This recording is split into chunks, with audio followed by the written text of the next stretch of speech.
welcome to another episode of the William Branham Historical Research Podcast. I'm your host, John Collins, the author and founder of William Branham Historical Research at william-branham.org. And with me I have my co-host, researcher, minister, and friend, Charles Paisley, the founder of ChristianGospelChurch.org. And together we're examining the history and the intersections in history between William Branham and other key figures that either influenced or were influenced by the post-World War II healing revivals. Charles, this is going to be a very difficult episode, for me at least. This is something that, honestly, I've wanted to do for years, and I'm not a teacher by nature, so I'm not really the one to do this, but we're going to try to get into racism and anti-Semitism in the message, which is, it's quite honestly a very fascinating topic, but also very difficult because as a person who was raised and indoctrinated in this, you know, I had no idea that I was that way, and then when I came to realize, it was extremely difficult for me. And I'm going to put the disclaimer out very early in the show. We've got different varieties of people who are watching and listening, and we have people who are in the message who were indoctrinated this way, and people who are researching the message and its effects in mainstream Christianity, etc. And if you are in the message currently and you're listening to this show, this is probably not the show for you, because we're going to be fully examining the very horrific things that William Branham said, and to be very open and honest, it's going to make you very angry. And it's not something that's very easy to take because of the way in which we're indoctrinated.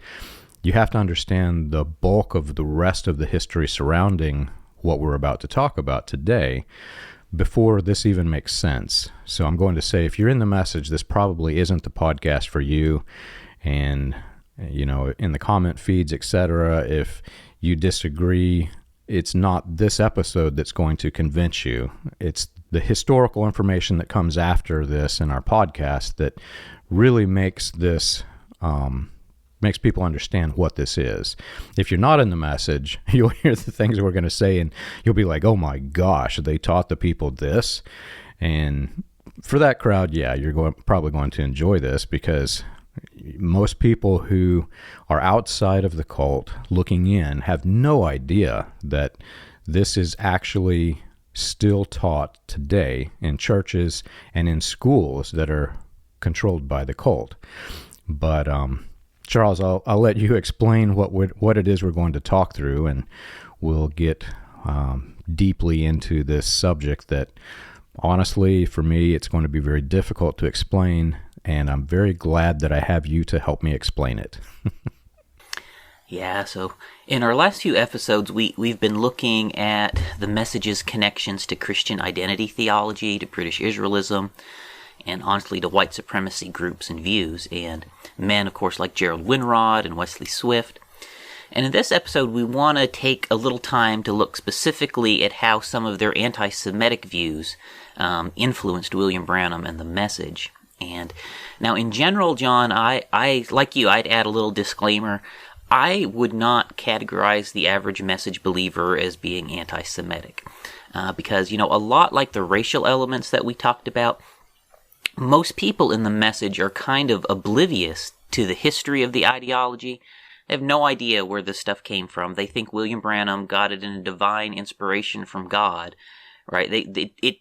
It's not even part of their understanding that this stuff was actually influenced by Nazi ideology via Christian identity theology.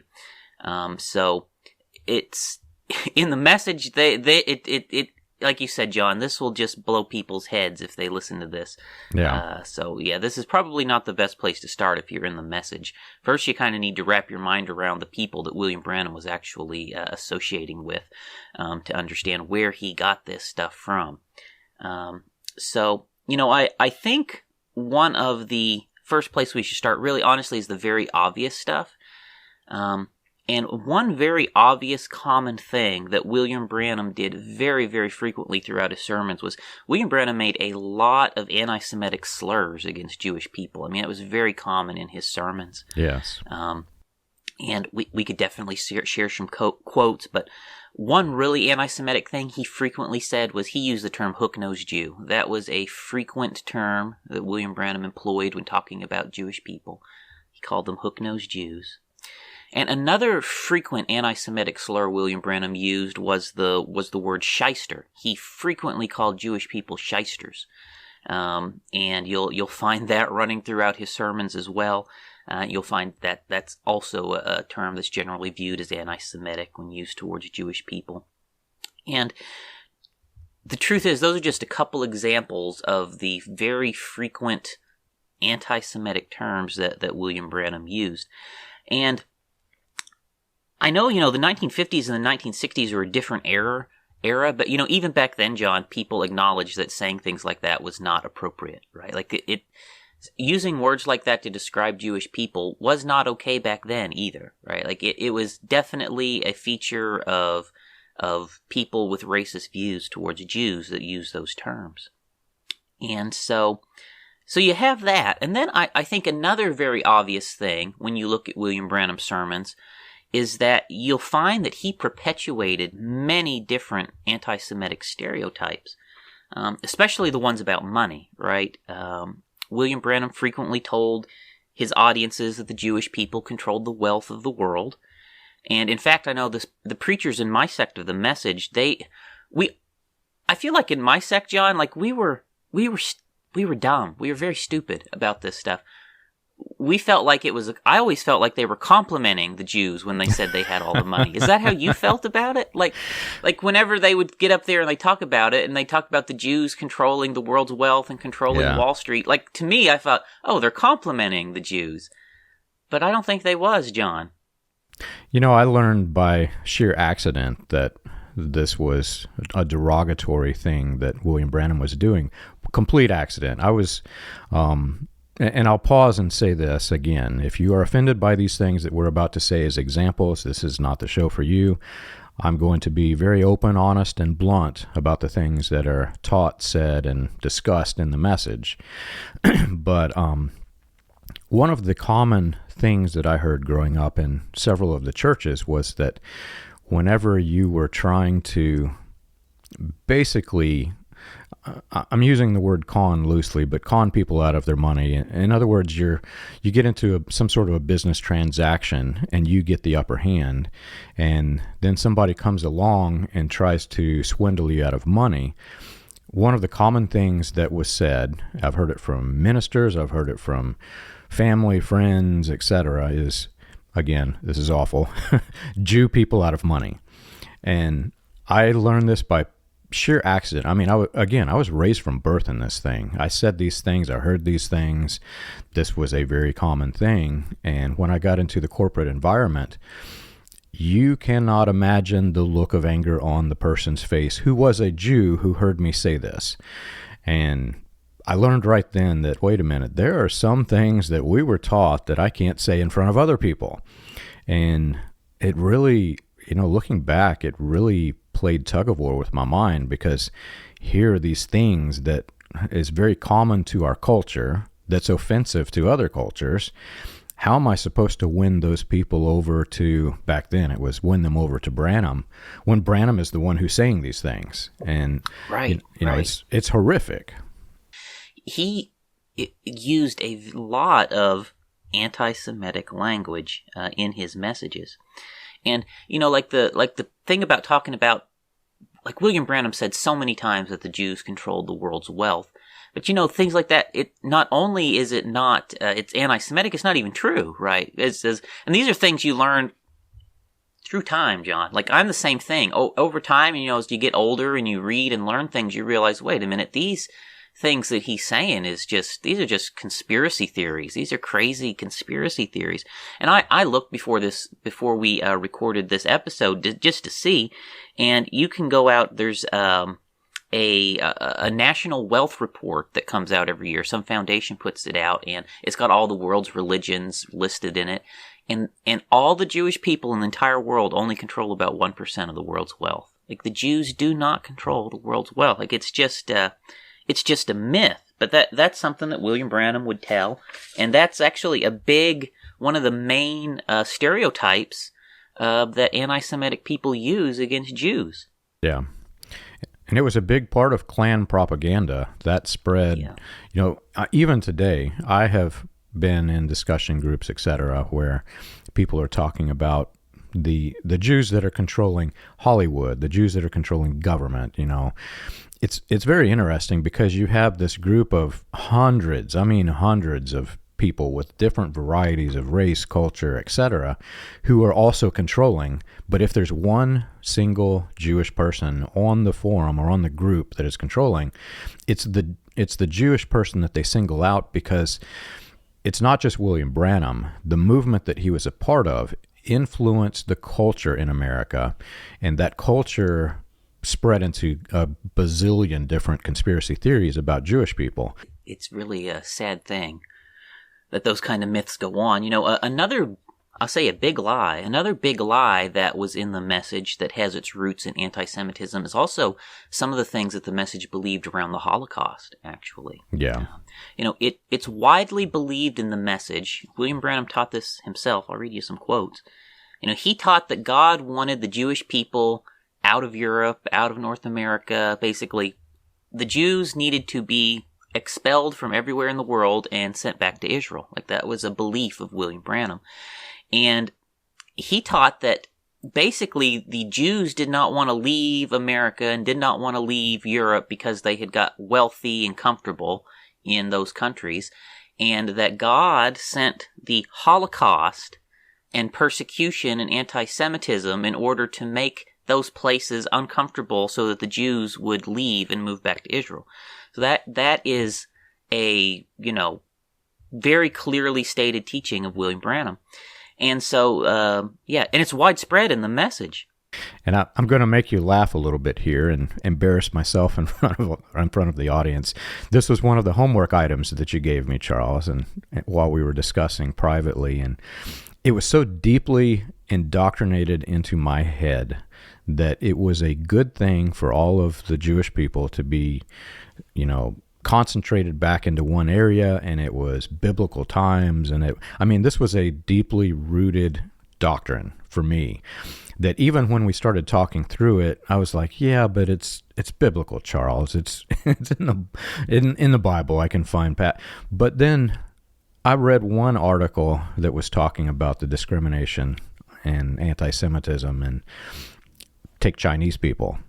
Is it a good thing for the entire globe to persecute Chinese people and take everyone who has Chinese heritage or, you know, Chinese ancestry out of the United States, out of Canada, out of Mexico, and then put them back in this little tiny location and say, this is your place?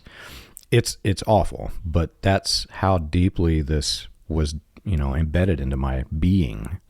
Yeah, and it is, along with quite a few things, if you take the actual practical implementation of the things that William Branham, a lot of them that he taught, the end result is covert segregation. Like, that is, if you carry out a lot of his teachings to their logical conclusion, it brings about segregation, right? And so it's interesting, you know, that things like this that he focused on have the convenient side effect of implementing segregation, right? Because that's really what the end result of it is. It's separating out races of people that the Jew, or rather that the Klan or the Nazis or these figures didn't like, and separating them from the white people is what the end result of some of this stuff is.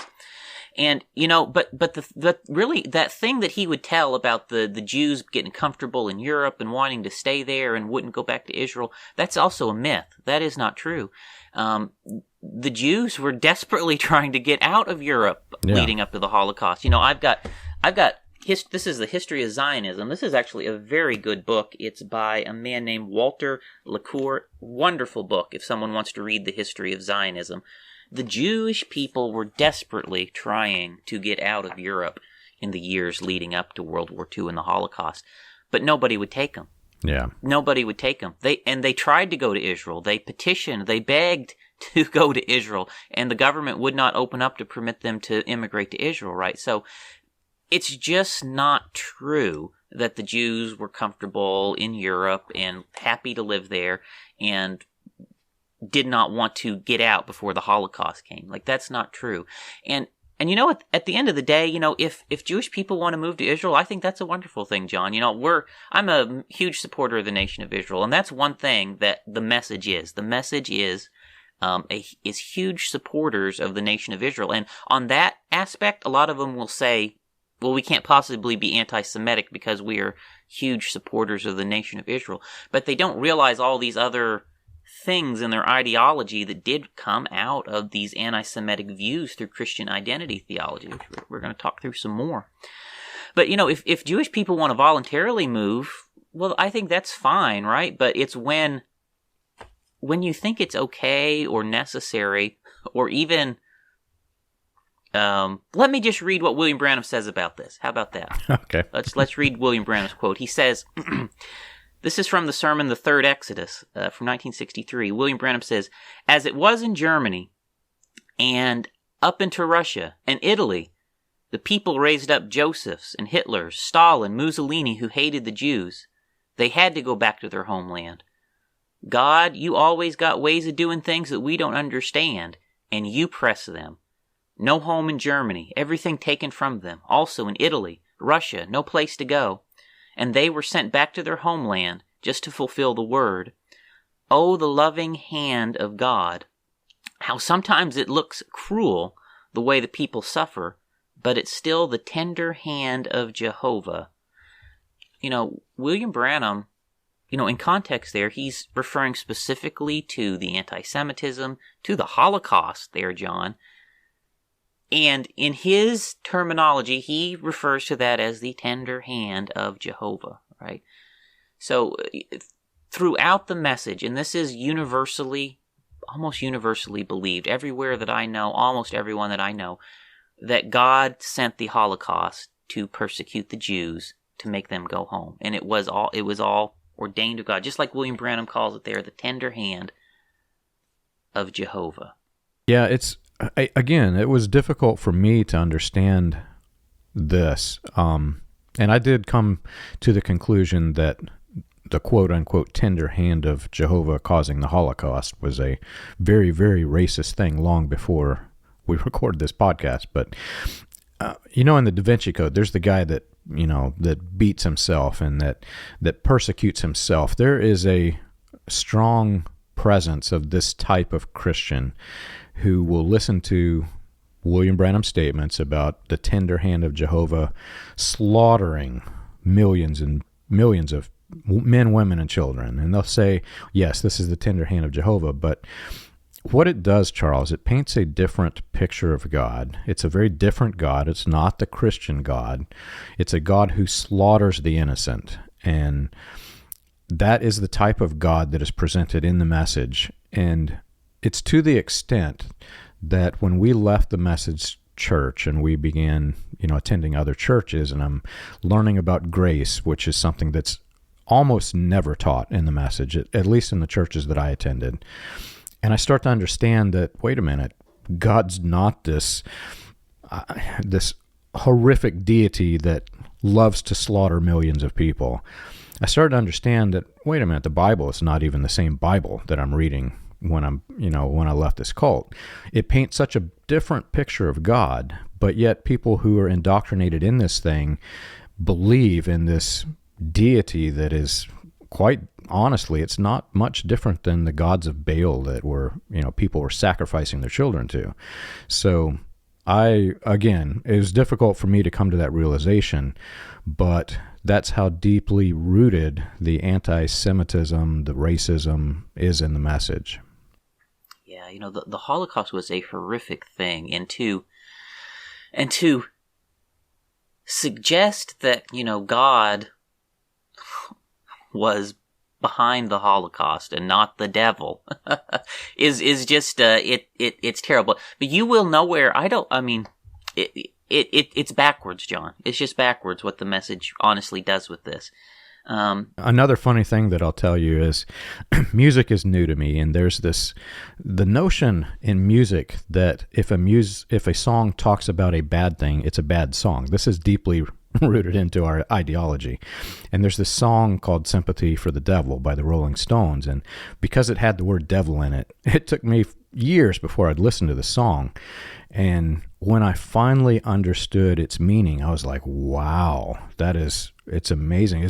It's talking about all of the things that the Rolling Stones, of all people, credited the devil for being behind. And, it talks about world events like this. It started to make me realize that, wait a minute, even the Rolling Stones understood God and the devil better than William Branham and the Message.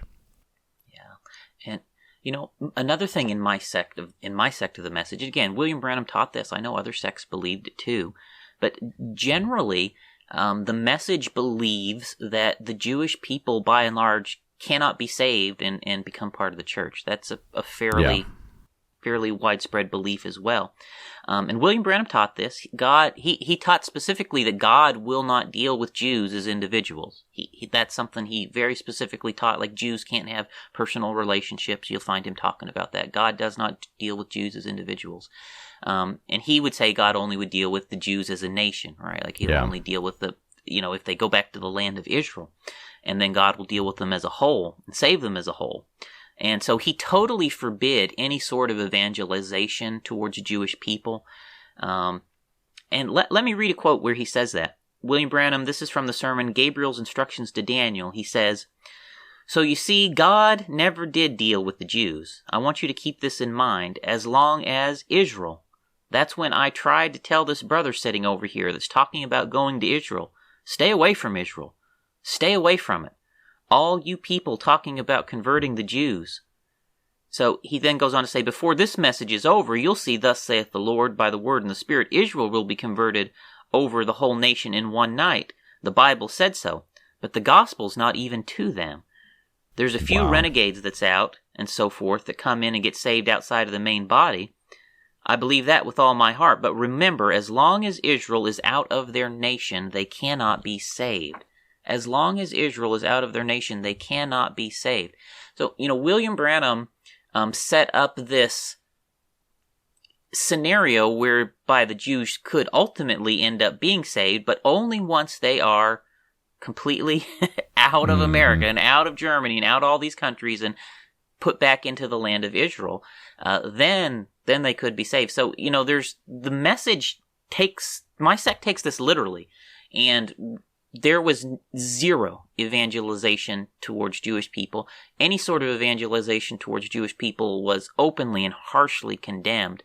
You would be mocked and excoriated if they found out you're trying to do anything towards Jews. And anybody that they ever found out outside of our group that was doing any sort of efforts to evangelize Jews was just excoriated, John. That was one of the statements William Branham made that I started to realize that this was in fact a different gospel. It was not Christianity.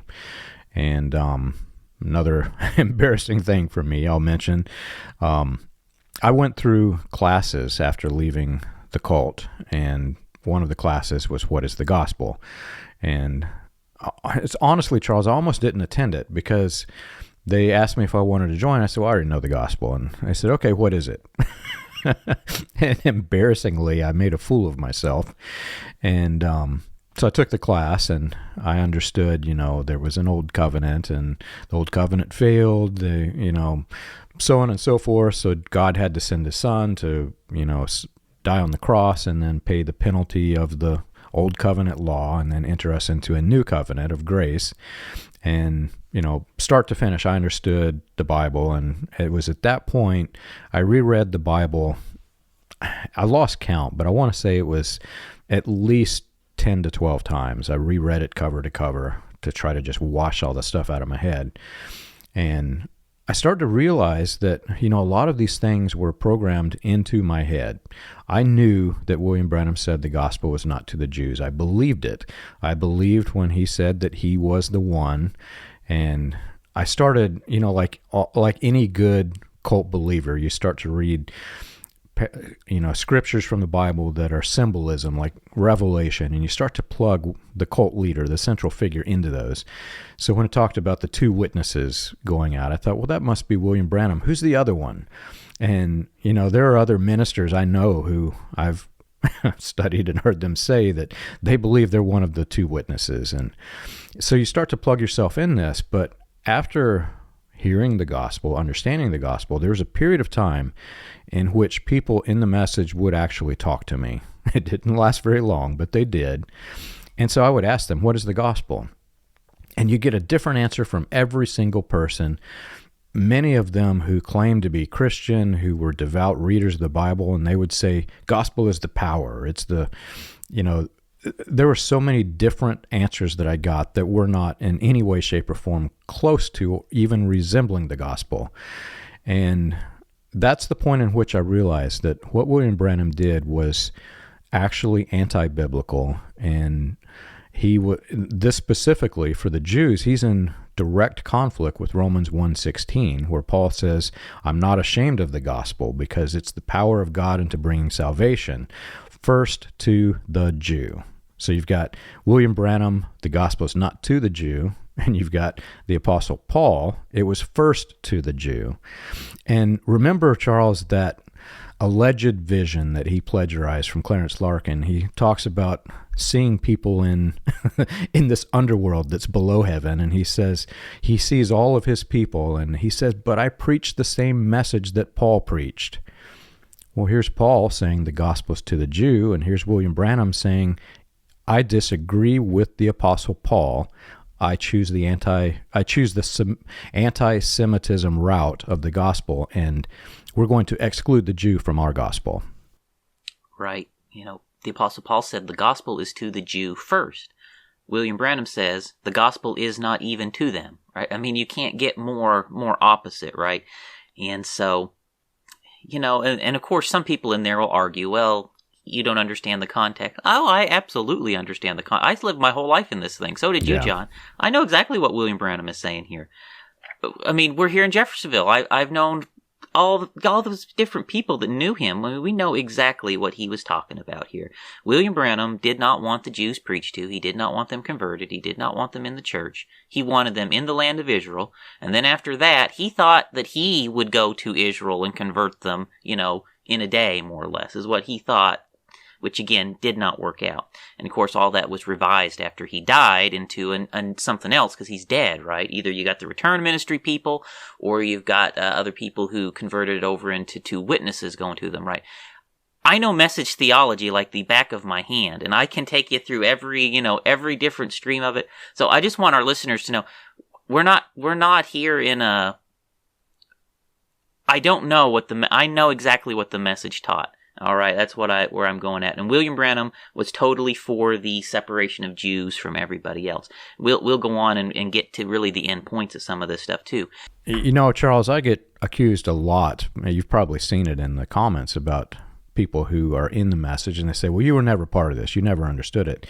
I listened to these tapes. There were other kids that I grew up with that were reading comic books and watching television, all this stuff. I didn't have any of this. For a good part of my life, like many message believers, we sometimes did, sometimes didn't. But the one thing that was consistent is every morning, every day during school, after school, in the evening, I listened to these recordings of William Branham constantly. I can almost quote entire sermons verbatim.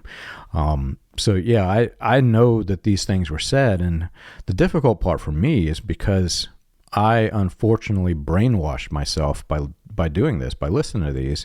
It's a gift and a curse. This stuff was in my head, and it has taken years for me to wash this out of my head.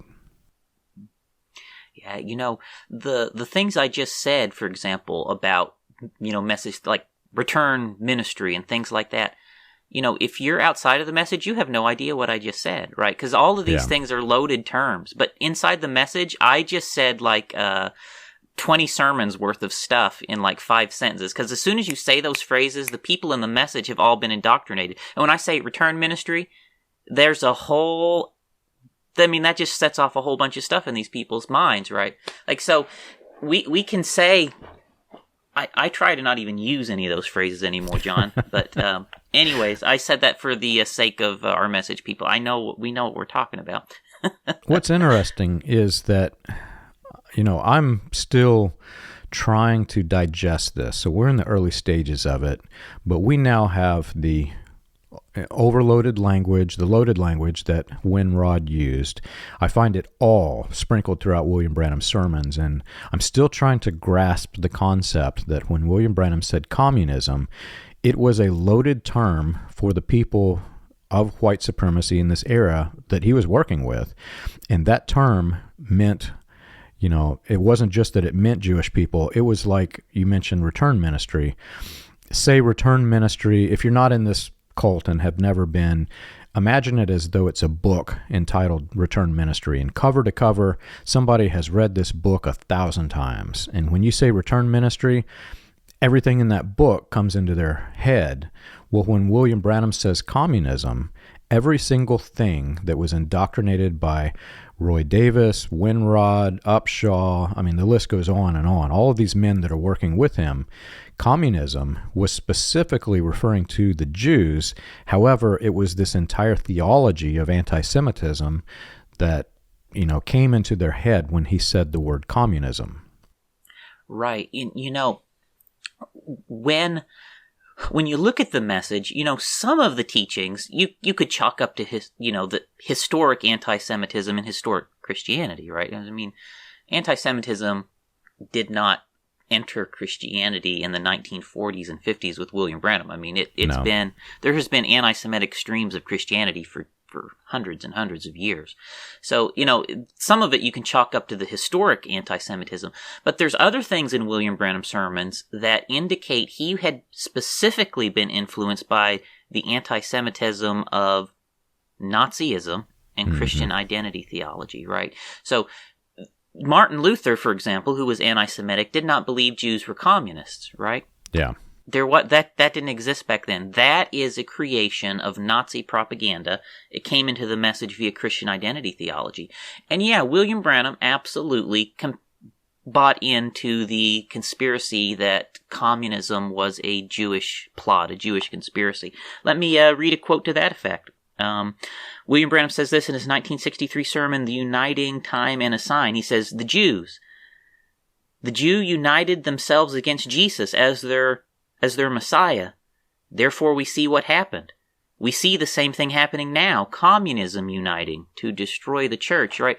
William Branham bought into that conspiracy theory, John. And if you look at his sermons, you'll find that many times he tells us that he compares communist, Jew, communist. He goes back and forth. And you know how much he preached on communism. Like, everybody knows how much he preached on communism. My goodness, right? And it turns my stomach, honestly, looking back to think that he may have been talking about Jews every time he talked about communism. That just turns my stomach.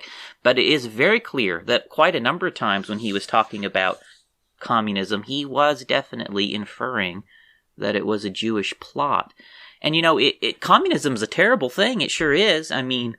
But communism is not a Jewish conspiracy. That is just utterly ridiculous. And where does that come from? Where does that idea come from? It comes from Nazi propaganda. That is where that idea comes from. It was imported into Christian identity theology.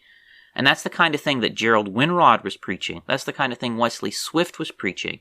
And William Branham would have had to have picked it up somehow in connection to those things. Goodness. Now that we know that he was doing this, and now that we know specifically that the men that he was working with was doing this, for me, this becomes even more disgusting, because think about this, Charles. William Branham is going to the groups of people that will support his revivals. And that includes a large number of people that were not anti-Semitic. So when he's speaking to those crowds, he can openly say communism, and they just think, okay, he's talking about communism. And that's a very horrific theme, especially during the 50s and 60s, during the communist scares. But think about the other side of the coin. He is also going to groups that entertain him because he is a part of this Nazi conspiracy.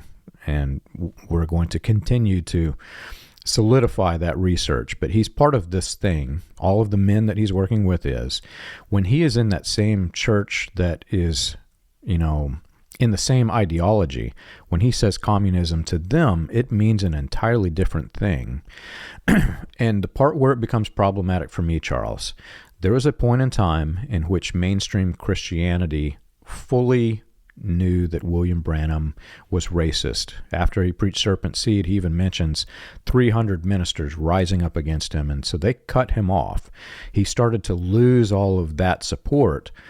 Well, who is he left with? He is left with these scattered churches that are, quite frankly, many of them, I even know some of them are extremely racist.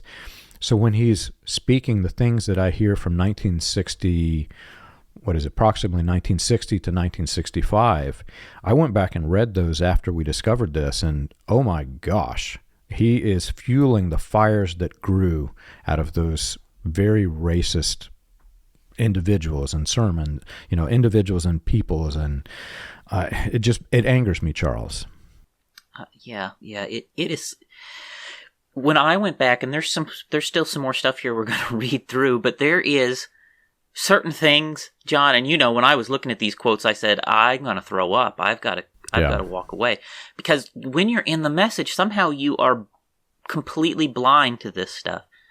But you when you start thinking clearly and you look back, it makes you want to throw up. I mean, it made me want to throw up looking at some of the things that, at least some of the things I'll read here. But let me go to another thing too. So, as you realize, William Branham is not just sharing historic views about Jews in his sermon from Christianity. He is sharing views that developed within Nazi ideology and Christian identity theology. He's sharing modern anti-Semitic views in his sermons. And as you go through, let me give you a Nazi conspiracy theory that he shared many times. And there's a book that William Branham talked about reading lots of times on tape. I'll read it to you in this quote. And I'm really thankful. I want to say too, I'm very thankful for Rebecca Branham and George Smith. They put out these series of magazines, John. This is Only Believe magazine. And in this one, for example, they catalog all the pictures of books that's in William Branham's library, for example. And if you notice that picture right there, that's probably right about there. Right, is that shelf, head. Right? Yeah, so I have painstakingly collected many of the books from William Branham's library. I did this while I was still in the message because I was very curious, but I'm very thankful to George Smith and Rebecca Branham for putting these things out, because if they hadn't done this, John, a lot of this stuff, it wouldn't be so clear, so easily pieced together for me. So yeah, I really think they were doing the work of God when they put those magazines out for us. I know several people who escaped the message because of the work that George and Rebecca have been doing. George Smith, Rebecca Branham Smith.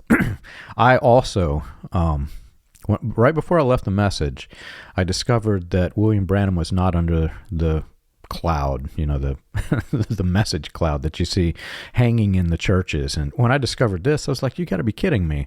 Did they know? And that was what sealed the deal for me. When I saw that magazine of George and Rebecca, clearly saying, no, there's no way that William Branham was under the cloud, I was like, okay, these people knew. And it was at that point I realized that I'm in something that they're toying with my mind, and that's when I left. So like you, I'm extremely thankful for them. I don't understand why they have removed those from public access.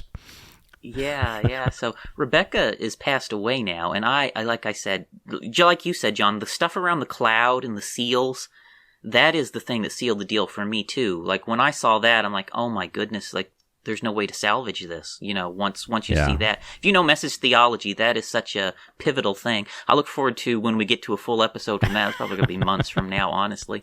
That's near the end of his ministry, but. Yeah, that it's actually that too, which woke me up. I'm like, oh my goodness, the message is broke beyond repair when you found out that was a hoax. And yeah, I'm very thankful Rebecca published that before she passed away. Yeah, William Branham's daughter.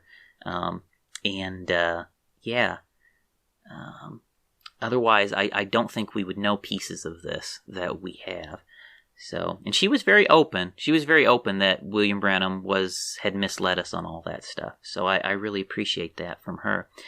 And, yeah, so going back anyways, we have pictures of all the books in his library. We know the things that he read.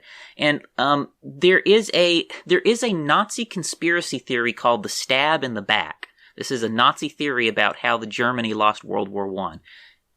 The Nazis invented this conspiracy, John. This is a Nazi conspiracy.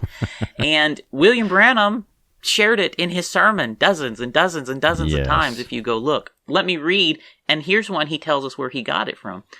This is from the 1954 sermon, The Seal of God. He says, "There went a great ruler forth, a World War I, first time in all world's history, a world war.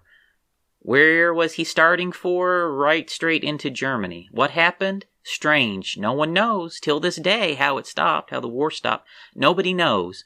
He says, "Read Decline of the World War, every volume. I've read it. There is not one person. The only thing they know is there come forth surrender. No one knows who gives it." And if you look, Nazi propaganda, they basically say, no one knows how World War II ended. It must have been a Jewish conspiracy, right? Like this is a World War I conspiracy theory that was invented by the Nazis. So William Branham is repeating Nazi conspiracies in his sermons, okay, about Jewish people. And he even there tells us where he got the stuff from. He says the book was Decline of the World War, but actually from the pictures of his library, the book is called Decline of the West. He got the title wrong. But it's by Oswald Spengler, who is one of the most prominent Nazi propagandist writers of all time, John. Yes. He's telling us in his sermons that he is reading Nazi propaganda, okay? And if you look, he references that book and shares lots of stuff out of that book on tape. And that's where he got his, to share that conspiracy theory about how World War I mysteriously ended. It's unbelievable. When you shared that with me, I'll be honest, Charles, I didn't believe you. I thought in my head, I've known these anti-Semitic statements for years, and I just thought, it's William Branham, and it's a different era than us, and yes, I knew that there were people who knew back then it was extremely awful, but I thought I just assumed it was him just making statements that he thought would appeal to the crowd. But when you said that, I started reading that, quotes from that book and learning about the men who wrote it and its influence, and especially during Nazi Germany. I thought there's no way this can be real. But the deeper I dug, Charles, I'm in full agreement with you. This, not only was he referencing for this particular statement that you're about to read, but Charles, the entire message, this was called a Nazi book of prophecy. And oh my gosh, Charles, when I started applying this book and what it's saying to William Branham's prophecies, his doomsday, his end of days scenarios, he was literally propagating the contents of this book to his American audience. Right. And William Branham tells us on tape he had all of Oswald Spengler's books, John. Yeah. Like not just those ones. And those ones aren't the worst ones. My goodness. I don't even know if we should say some of the stuff that's in these books, but one of them is it's called The Hour of Decision. And that book is primarily about how Germany needs a revolution to save the world from the peril of other races intermingling and destroying white culture, basically. That's the kind of stuff that Otto Spengler was writing in his books. It's awful, and to the people who are researching, if you go and you search the transcripts for the author's name or the book name, William Branham deceptively changed the name of the book. You have to really read the book and understand it and study the history surrounding the book to understand that, no, he's talking about this book. He doesn't mention the author's name. He gives a false name for the book, and it just blows my mind to think this was all part of a Nazi conspiracy. Right, and we can actually validate that book. There's places where he tells, on this page in that volume, find this thing, and you can match it up perfectly. He's talking about Oswald Spengler's books. So, There's no question. So yeah, he's directly incorporating Nazi propaganda, and it's not just conspiracy theories, John. He actually uses this, and I won't go through these quotes, but he uses Nazi propaganda to inform his interpretations of end-time prophecy. And I'll say one thing. He talks about the 11th hour people a lot through some of his sermons. And if you want to go look. But the 11th hour people, that is a code word for the Jews, right? And the 11th hour people in the Nazi propaganda, that's the Jews, right? And he will... It's sick, John, when you go look at the stuff that he tied to that stuff. So anyways, another thing that came out of William Branham's teachings is that William Branham and the message generally believe that the end of days scenario will play out when the Jews will sell out to the Antichrist, basically. The Jews will sign a deal with the Antichrist, give the Antichrist all their money, who is the Catholic Pope, right? And that will then bring on the end of days scenario, right? So the message and William Branham believe that the Jews play an important role in bringing on the end of days, basically. And that goes a lot with them the desire for them to move back to Israel so that they can ultimately fulfill the end of days scenario by selling themselves out to the Antichrist. Yeah. I mean, that's really what the message believes, yeah. That was the one that honestly blew my mind and blew the whole lid off of this, because that was exactly what Gerald Winrod was saying. And you can, I went into a deep dive in the newspapers. There are thousands of articles about him, so it's difficult. But he had this 1933 prophecy about Mussolini, who was rising in power, and he believed that Mussolini was the Antichrist, and he was going to, bring the Jews against the United States. There was this whole end of days scenario that he was playing out. And then William Branham says that he's almost arrested for talking about, this the end of days scenario that involved Mussolini. Well, whenever I started to piece this together, oh my gosh, he is literally taking Nazi conspiracy, converting it into quote unquote the message, and then that becomes the basis, the foundation for his alleged 1933 prophecies. And he got it directly from Winrod and the Nazi conspiracy. Right, and William Branham did this thing too, where he put like the Jewish people into two categories, right? So there is what he called the natural Jew, and then there's what he called the spiritual Jew. And the natural Jews are all going to be cannon fodder, and the spiritual Jews will get to, in some way go to heaven. I say in some way, because William Branham, they never were going to be equal. And so he believed that as time rolled on, and the Jews returned to their homeland, that the natural Jews would sell themselves out. We called them in our message, John, in our sect of the message, we called them the political Jew, is what our ministers called them. So the political Jews would sell out to the Antichrist, and William Branham preached this in the fifth seal, and he preached this several other times too, that after this there would be a second Holocaust. The message actually believes in, prophesied by William Branham, that there's going to be a second Holocaust. And this is part of the end of days scenario. And in the second Holocaust, all of these political or natural Jews will be, sadly, wiped out. I mean, William Branham, this is a key part of his teaching in the fifth seal, right? And where I come from, John, I know some of them will say, well, there's one part of the fifth seal that's unique, and they're talking about that part, because that part didn't come from Clarence Larkin. Right, it came from Nazi propaganda. I mean, it's worse. Yeah, it's worse. It's worse. I mean, it's worse where that stuff came from. Yeah, and, I'm still in the early stages of digesting the doctrines of Wesley Swift, but Swift also had the end of days scenario where there was coming another slaughter, and he included the Jewish race and the blacks into the same slaughter. And so there was this end of days scenario where the members of white supremacy in the nation were arming themselves, preparing for the coming war. And this led to all kinds of horrific movements in U.S. history. I mean, you study you study white supremacy in the 60s, you'll get the idea of what I'm talking about. Well, William Branham joined into that. He mentions Martin Luther, and he says Martin Luther is going to lead his people to the slaughter. So he is not just taking the Nazi propaganda from Winrod. He's actually taking Swift's take on this Nazi propaganda, mixing it together, and he's creating a quote-unquote message that's leading up to a end-of-days scenario where there is a race war, and we have to basically arm ourselves and become militant. Charles, think of the sheer number of people in the message who arm themselves and become militant. Yeah, it's a massive amount of people, John. Maybe even the majority.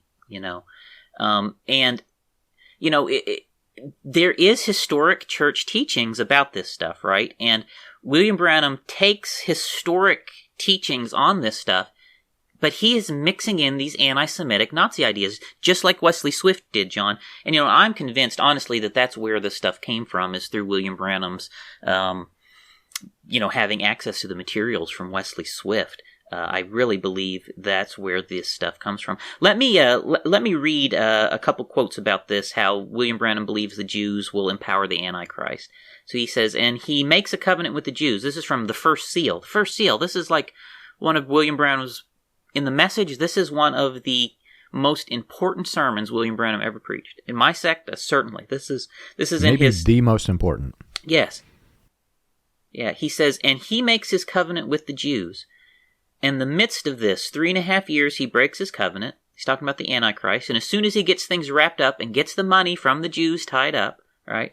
And when he does this, oh my, he's called the Antichrist until the end of the church age. So, William Branham is teaching that the Jews will give all their money to the Antichrist and empower him to destroy the world.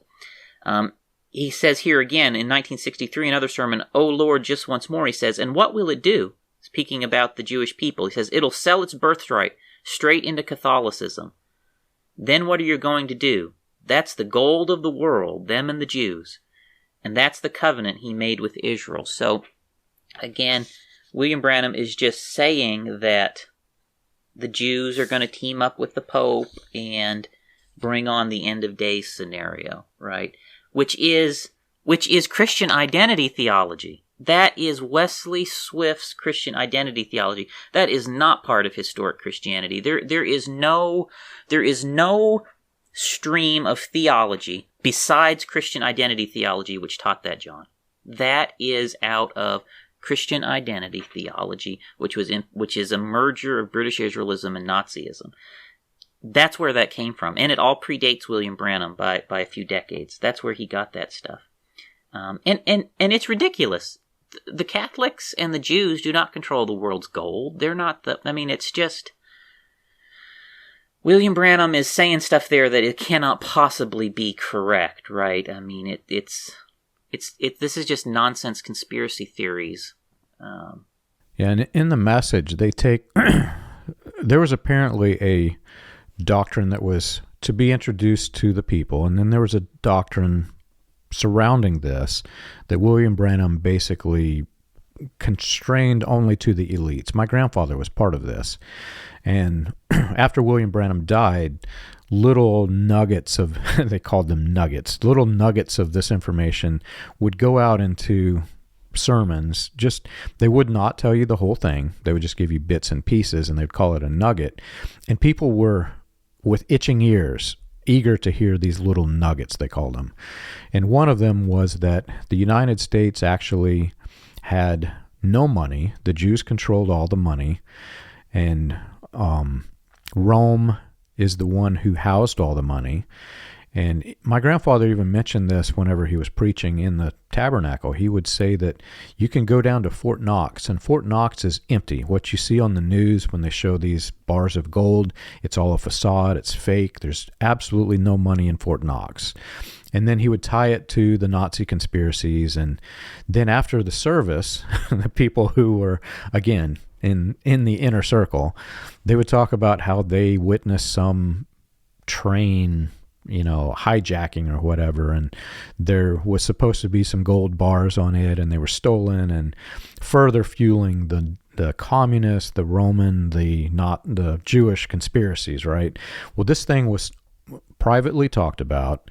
After William Branham died, little pieces of it became introduced into some of the key figures in the message into their churches. Now, if you went into some little tiny church in the hills of, the hills of Tennessee, maybe not, but the people who were with William Branham, who were in that inner circle, if you attended their churches, you heard all of this stuff.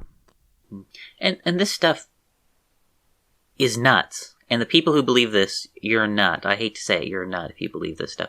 Because, John, I live 25 miles from Fort Knox. I know people who work at Fort Knox. You know that? Yeah. Guess what? The gold is still in there. Watch James Bond, man. You can see the gold in Fort Knox. Right. And the Jews and the Catholics don't control the world's gold. I mean,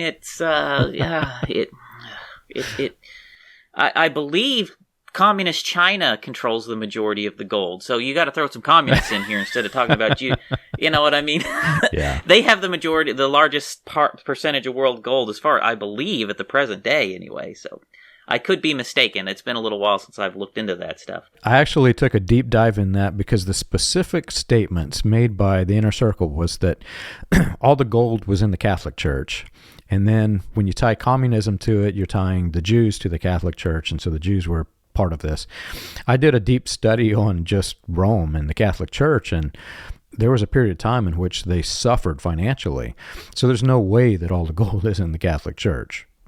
Yeah, you can look all of this stuff up. You can look up how much the Catholic Church is worth. You can look up how much the Jewish wealth is worth. It's tiny, John. Yeah.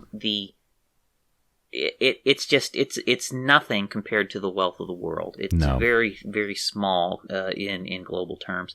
Let me get to just a couple more things before we wrap up. One, I want to read this illustration that William Branham used very frequently in his sermons too. This is the one where I started to read this and I realized how many times he did this. This is the one that made me feel sick, John.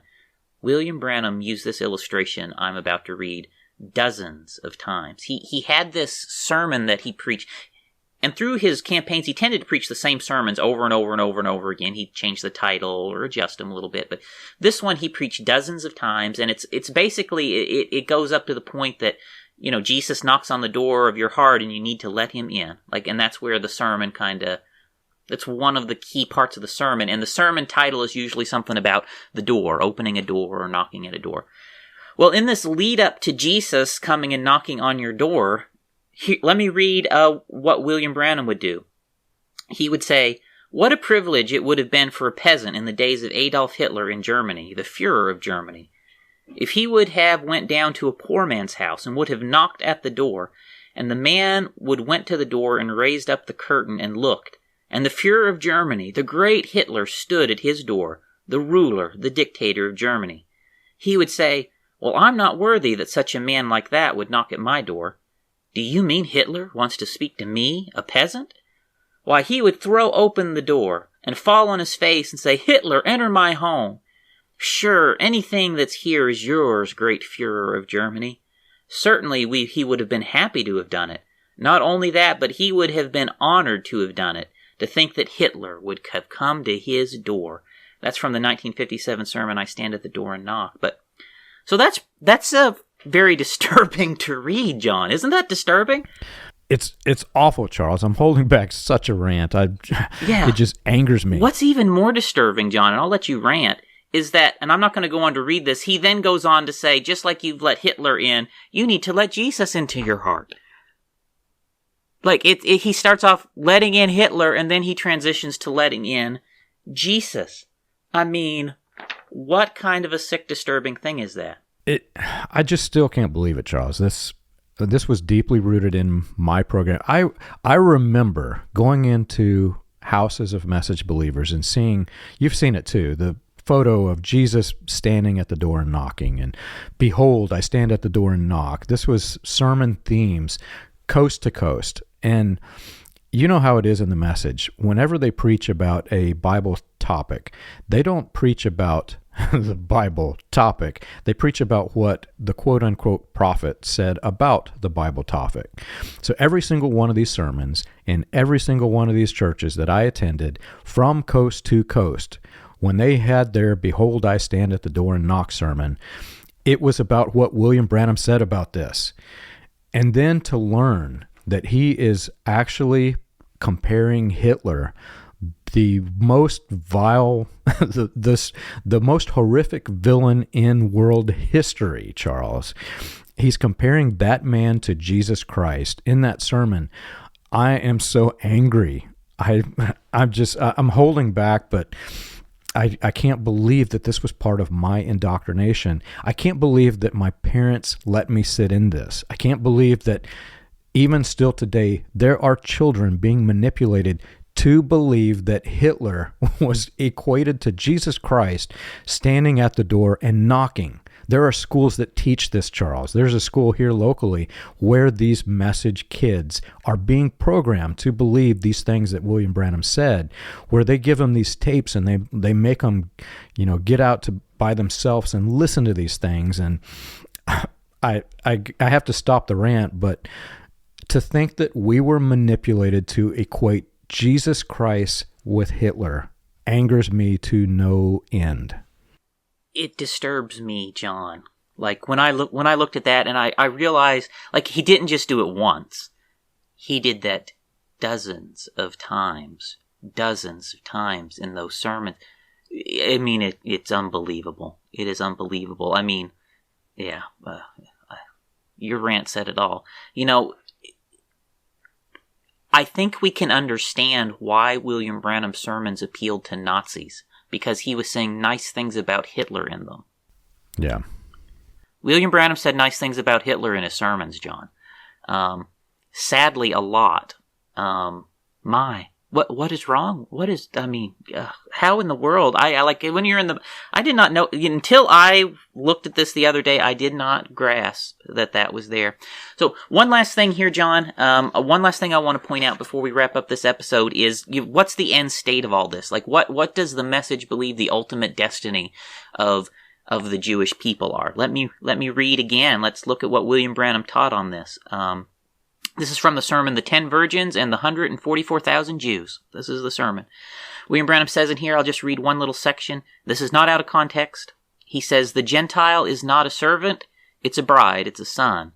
That is the son, the church is. The Jews are the servants. Repeat, the Jews are the servants. John, we believe Christian identity theology in the message. That's where this stuff comes from. And if you look at this sermon, in this same sermon, he also goes through, we're just kind of focusing on anti-Semitism here, but he goes through and he talks about the heathens, the non-white races, also being in the same category. They will be the servants. Let me jump down a little further in that sermon, and I'll read another section. He says, but this class will never be with that class. That's the bride. And you notice the bride is with him in the temple. The others labor and bring their glory into the kingdom. But the bride is with the bridegroom continually. The others will never be allotted. Like these down here, they will serve. So, John, William Branham is teaching Christian identity theology. This is not anywhere in historic Christianity. This is the teachings of Wesley Swift. This is stuff out of Gerald Winrod's writings. He is teaching that Jews and non-whites will be in a state of perpetual servitude in the heavenly kingdom. All right, this is exactly what William Branham's teaching. My sect of the message, John, had very elaborate, drawn-out teachings on this. And again, generally the word black and Jews omitted. But again, it goes back to these things. William Branham clearly taught this in his sermons. Like, we don't have to...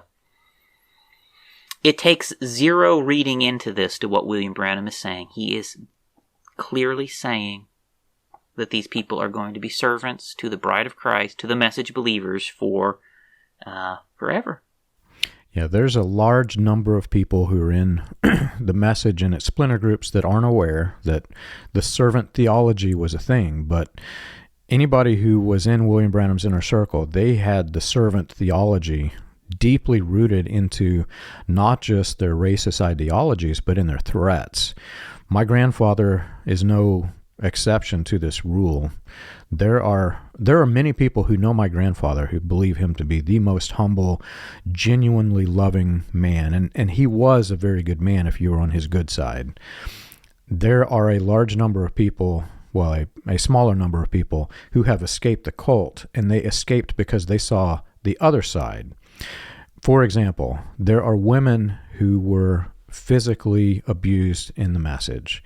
Their husbands were beating them, and William Branham instructed their husbands to beat them. There are several quotes about beating your wife with a barrel slat, and one horrific quote, he talks about 2x4s. Grab a board and beat your wife if she's not.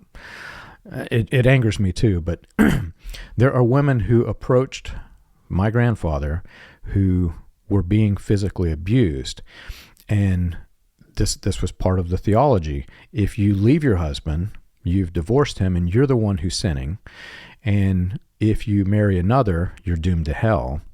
And then there were people who, if they did divorce and marry another and still attended my grandfather's church, who came back and tried to, talk through their very, very sad situation. My grandfather would tell them, you must leave your current husband, and if and only if your husband will take you back, you might be a servant to the bride. I mean, that's how awful this was. It wasn't just my grandfather that taught this. So in the inner circle, there was, it's stupid when I think about it, but there was this conspiracy theory of heaven that I think it originated with William Branham. You can find testimonies of people saying that this came from a dream or some vision of William Branham that he told in private about heaven being, all of the houses in heaven were actually rooms in a pyramid. So everybody was in this pyramid structure, and at the top was Jesus, and then, the heads of the message were in the tier above this. Then you had the rank and file members. Well, below this, you had the mongrels, you had the Jews, you had the wives who had left an abusive spouse and divorced and remarried. Those are the people who are servants to this big tier of a pyramid. And I knew this growing up. I didn't know it to the extent that I did after I left the message, but I knew bits and pieces of it because I would be sitting in sermons, or even around Easter here, when everybody congregates to watch William Branham rise up out of his grave. They would hold these testimony meetings, and I would listen with awe as these guys would talk about the weird things that Branham said, thinking I was collecting these quote-unquote nuggets. Well, part of the nuggets were the slaves that were going to... It angers me, man, but the slaves that were going to serve us in heaven. And as a child, this really creates a distorted view of Christianity when you think you're going to a place where you're going to have servants. That's awful, Charles. Yeah, and you're so right there, John. In my sect of the message, this stuff was very elaborate. I mean, Raymond Jackson taught this in spades, went into deep explanation of how all this was worked. Yeah, there is, and it all goes back. You can just, for example, read that sermon, The 10 Virgins and the 144,000 Jews. I mean, William Branham spells it out in that sermon. There is going to be, in his views, which is Christian identity theology, there's going to be a stratified hierarchy in heaven. And you're exactly right describing it, a pyramid structure. At the top is the message believer, and then below are all the other subcategories who are servants to the people above them. And William Branham even taught that the pagan heathens would not be destroyed, that the pagan heathens would be permitted to come in and be basically the lowest tier of servants in this thing, right? And he said that in that sermon, that the 10 virgins, the 144,000 Jews. So, and remember the heathens. Remember the heathens, Charles, was the code word for people with black skin. Yes, and it's very clear that's who he's talking about. I mean, and he very different times, it was very explicit in what he's saying. And this stratified control, this, in my sect of the message, what they did is they further develop this into what all the requirements are to get into all of these different categories. And honestly, when you just step back, John, I mean, I don't think the Bible teaches that pagans are going to be saved. Okay, like it's hard to pull, you know what I mean? Yeah. But William Branham taught you didn't have to accept Christ to be saved, actually. And he taught this in lots of categories of people, right? And these people would still come into like he said, they would not be in the temple with the bride, but they would be servants. You've heard, I mean, there's that racist rant by, what's his name down in Happy Valley? I won't say his name. But he talks about that in those quotes. The people outside the city, these are the servants to the people in the city, to the message believers, right? This is the teachings of the message. And this stuff is still taught public. I mean, that guy got in the news, John. Yeah. His rant made national news in the United States when he was ranting about no interracial marriage and the people outside the city, you know. Yeah. Take it even a step further, Charles. William Branham was the foundation for many horrific things in Americanized Christianity and even to some extent world. So you've got William Branham and the Healing Revivals. You've got the Latter Rain movement that was created from this. So I'm building up the tiers of this thing that's built on top of Nazi ideology. Then all of that splintered, and if you study the New Apostolic Reformation, every single spider web that came out, branched out from this, they can claim at the root of it William Branham and his Healing Revivals. Well, they have become also in the news recently for their militant positions against different, government leaders and ideologies. And if you take the thread of quote-unquote scriptural references that they pull, they're actually basing it on William Branham's theology. And if you follow it to its origins, it is literally coming from this Nazi ideology. So in effect, you have the New Apostolic Reformation, the ones who are really deep into restorationism, who believe that they're going to just eradicate the quote-unquote evil that, and don't get me wrong, I'm not a big fan of many politicians, but the evil that is there, they think they're going to kick them all out. They're going to create this reformation where they're going to very militantly kick them out and establish this new hierarchy. All of this is based on this Nazi ideology. Yeah, it is. This is crazy stuff, John. And I will say, in that national news story, the message pastor was called the most racist preacher in America. So I believe, John, at present, the title most racist preacher in America belongs to a message preacher, as far as I know. Yes. I've actually kept track of it to see if it ever changed, and it still has not changed. He is still, yes. Social media has labeled him the most racist pastor in America. Yeah, and so this is the message. So again, we're not the only ones saying this. And here's the thing: the people who were listening to those statements, they didn't even comprehend half of the loaded language that he used in that sermon. We're explaining it to you here, if you're listening. So one thing I do want to say, John, as a kind of a final disclaimer is, again, I do not believe the average message believer is anti-Semitic. And I suspect that a whole lot of people have no idea that William Branham even said these things. Because I don't know about you, I never heard our message preachers using the "Let Hitler knock on the door of your heart" quotes. No. So they have enough sense not to repeat those quotes, right? Yeah. Even myself, again, I'm mortified that I have offended people, and every time I get a chance, I apologize to them. But I would not consider myself anti-Semitic.